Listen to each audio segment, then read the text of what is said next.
I could create content that gets noticed.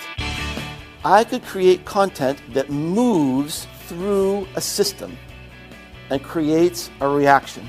Content that is consistently created through the lens of RITE.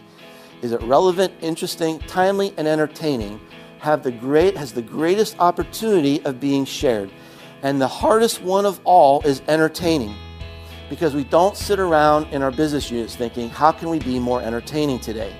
And yet, in this information-dense world, how are you gonna cut through?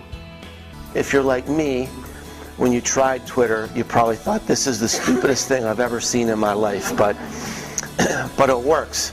I can really teach people how to do this stuff, how to have an impact on their business and change the way they're thinking about marketing in the context of this social media world. And I think that gives people a vision and a hope that this is doable. It's not as hard, it's not as complicated as I might have thought.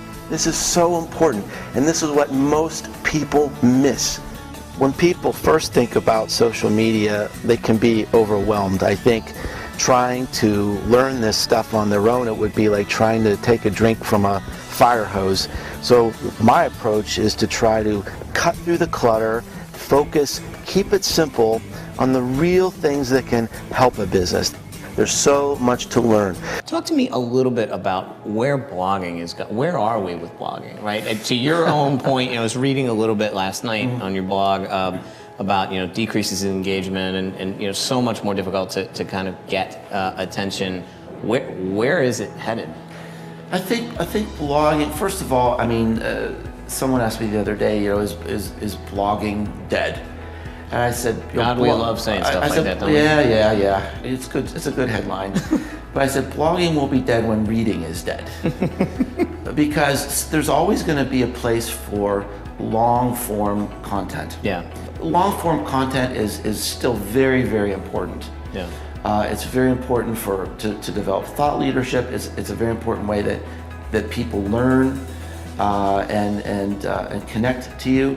I just think where it's showing up, how it's showing up is going to be different. Yeah. I try to keep my speaking style very interesting and entertaining. And people had names like Hamthrax. So I try to mix it up, tell stories, have a certain element of entertainment in there. And it was hilarious. One thing about me is I approach every speaking engagement as an opportunity to teach. I think after being a husband and a father, probably my DNA is to be a teacher, and I love that. So I look at every speaking engagement as an opportunity to touch people, to have an impact on people, and as a teachable moment. We're living in a very disruptive time. Digital disruption is all around us. It is happening to us, and it is also happening because of us. These changes to our economic knowledge, how we walk through life, is changing, and it affects how we innovate. It affects how technology impacts society. The sharing economy, the collaborative economy, the maker economy, all of these things are rising for a reason. It affects everything. So what's being disrupted is not just technology, it's not just society, it's also behavior. Working on the Today Show for 15 years. Someone like you and a lot of other thought leaders in this arena are very educated and well-versed and really understand it. And quite honestly, the learning curve for me was pretty steep. Right. So I'm finding my voice, my digital voice, and still experimenting with things. And so it's been fun and really interesting. You actually bring up some great points in the fact that a lot of this is new for everyone, including myself. I say that I can't master anything that is changing so quickly. I can only be its student.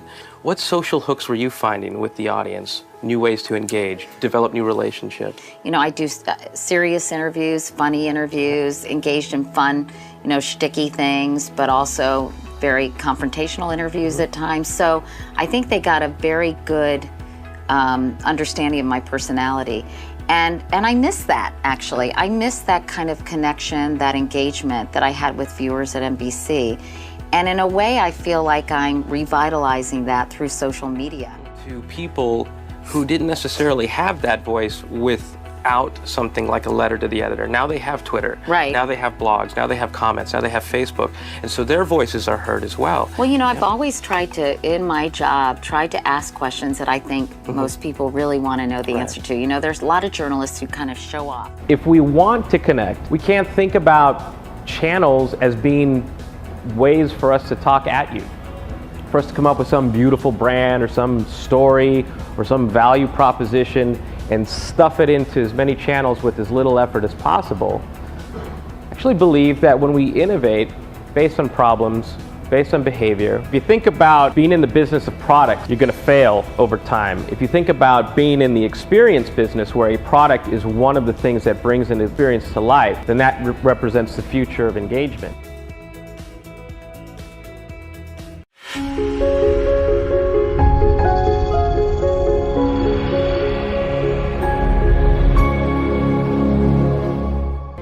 Mobile is incredibly important.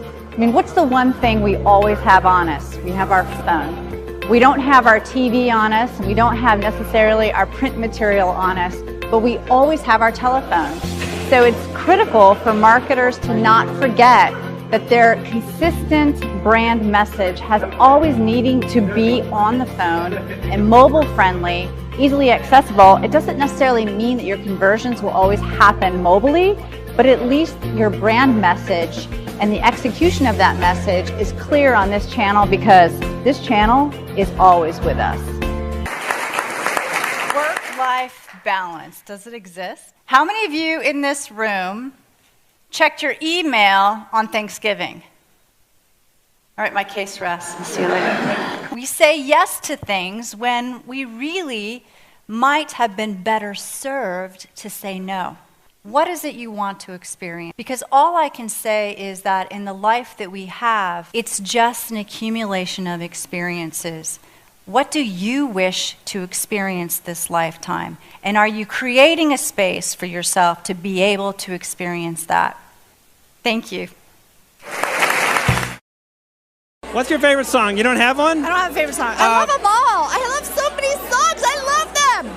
Hard to choose. Tomorrow's favorite song is I Love Rock and Roll by Joan Jett. All right, awesome. Oh, Pat Benatar, my other Pat Benatar. Okay, there we go. Yeah.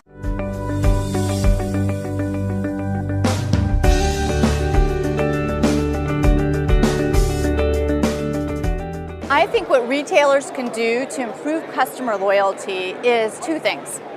Deliver on your brand promise, and then be interested and invested in creating a relationship with your customers, because relationships ultimately drive loyalty. And to create a relationship in retail is the same as our relationships in real life. We have to create a two-way dialogue, which means we absolutely positively have to listen to our customers. Listening makes them feel valued, seen, heard, important.